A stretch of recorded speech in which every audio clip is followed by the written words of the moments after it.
We're going to end this discussion of the Great War by talking about Versailles.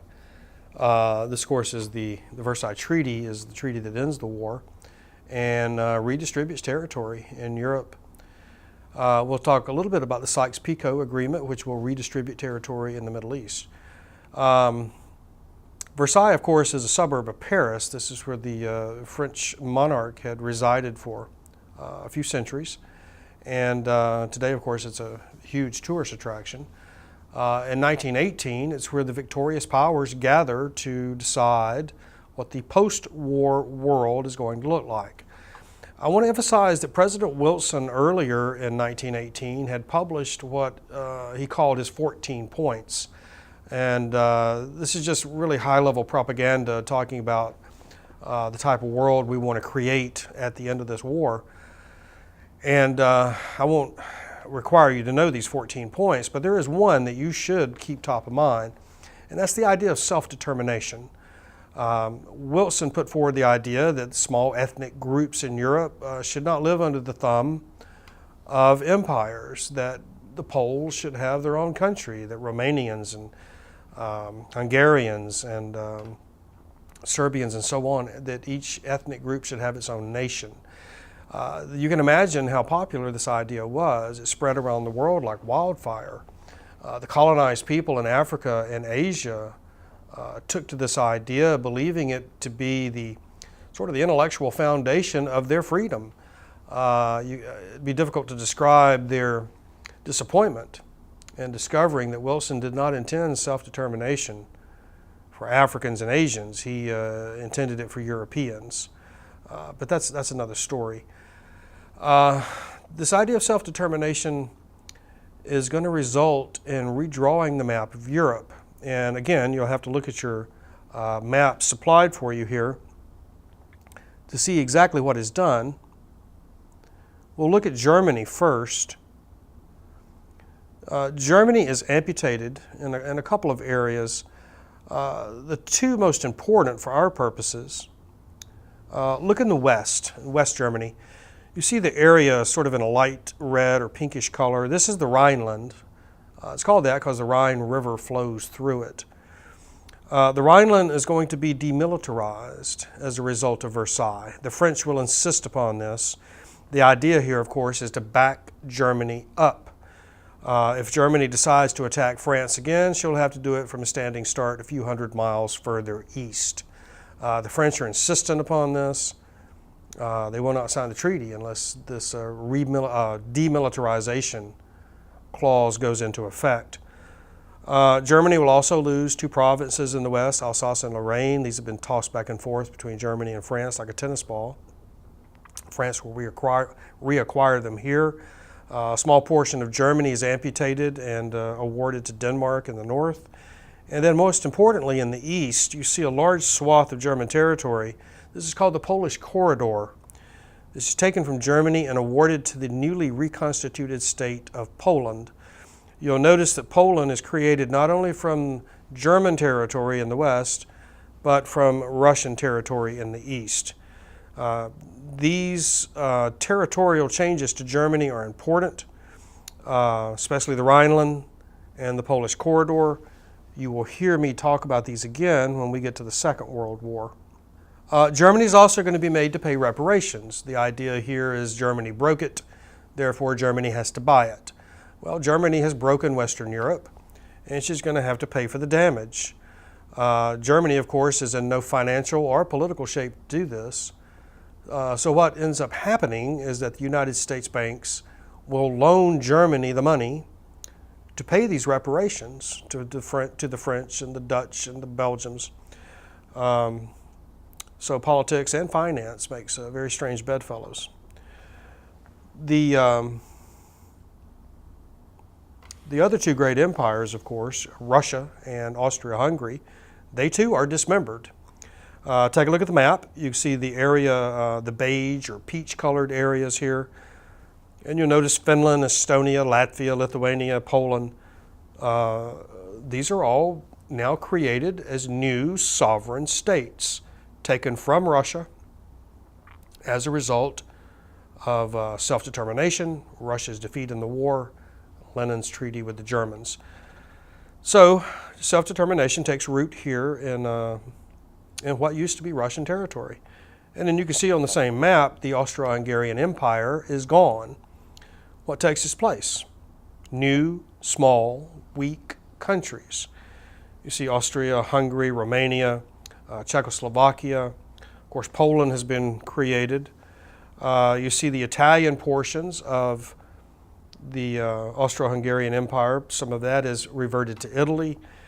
And notice in the south, you see Yugoslavia, the South Slavic state. Little Serbia, the villain of this piece, comes out of the war smelling like a rose. She gets exactly what she intended to get back in 1914 when she started all this.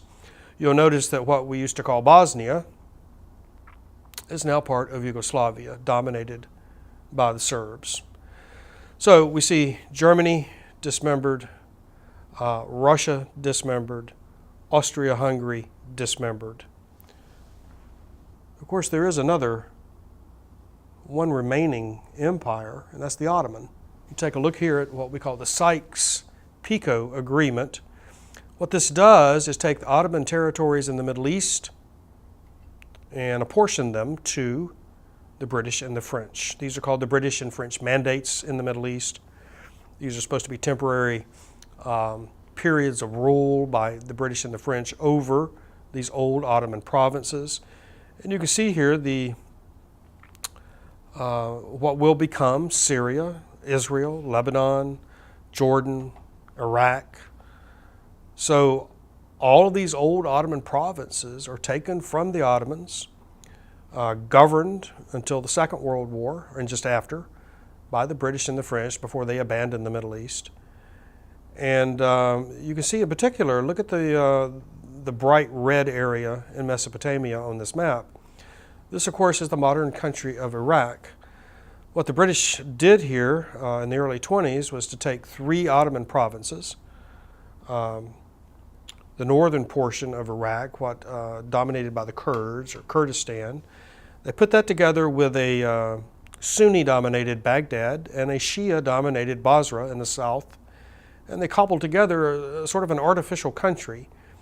It's not even 100 years old, Iraq. And of course we see Iraq even today flying to pieces as ISIS bites off bigger and bigger chunks of it.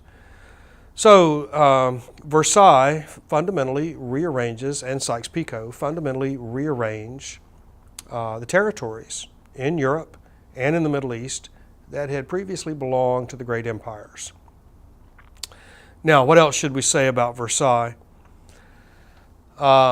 Woodrow Wilson, of course, comes to Versailles, and he believes he sort of has an ace up his sleeve. It was, after all, American financial and military help that allowed the Allies to win this war. His idea of self-determination is incredibly popular.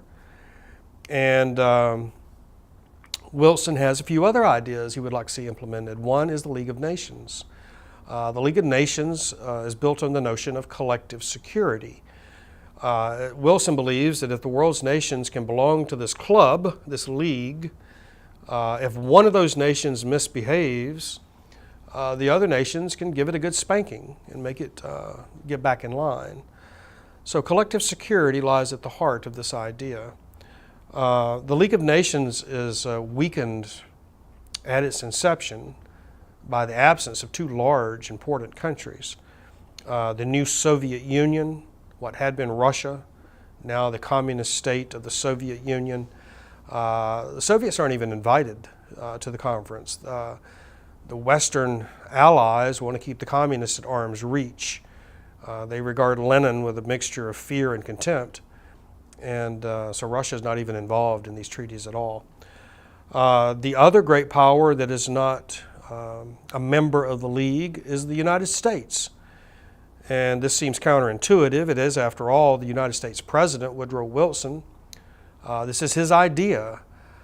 The United States does not join the League of Nations because the Republican Senate will not confirm that treaty.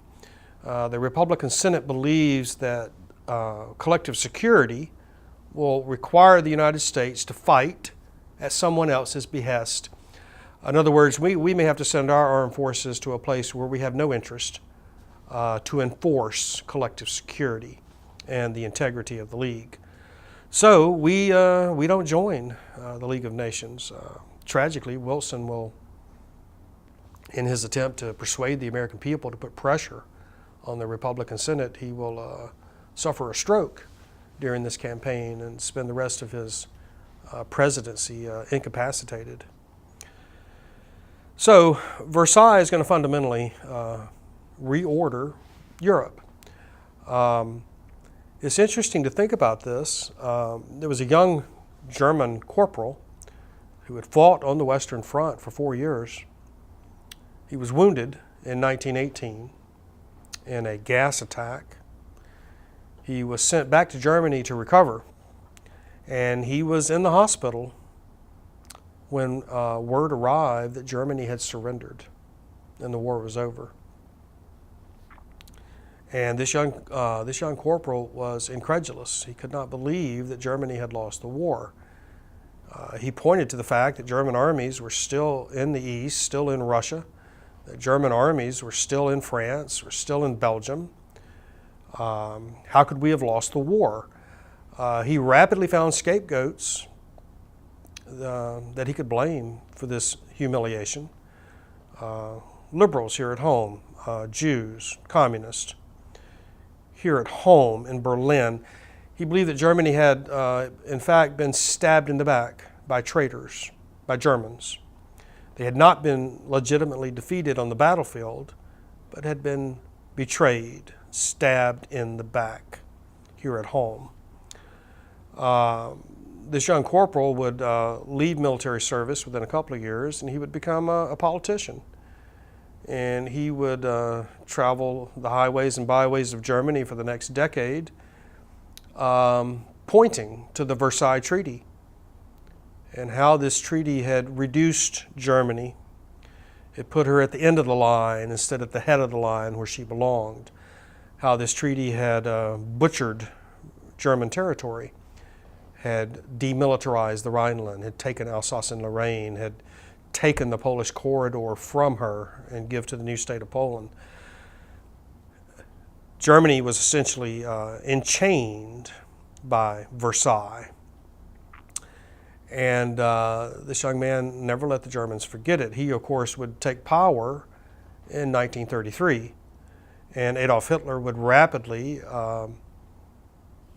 move to reverse the outcome of the First World War, to destroy the Versailles Treaty, and to make Germany dominant over the continent of Europe. I'm going to stop there. Next time we'll talk about changing conventions after the war.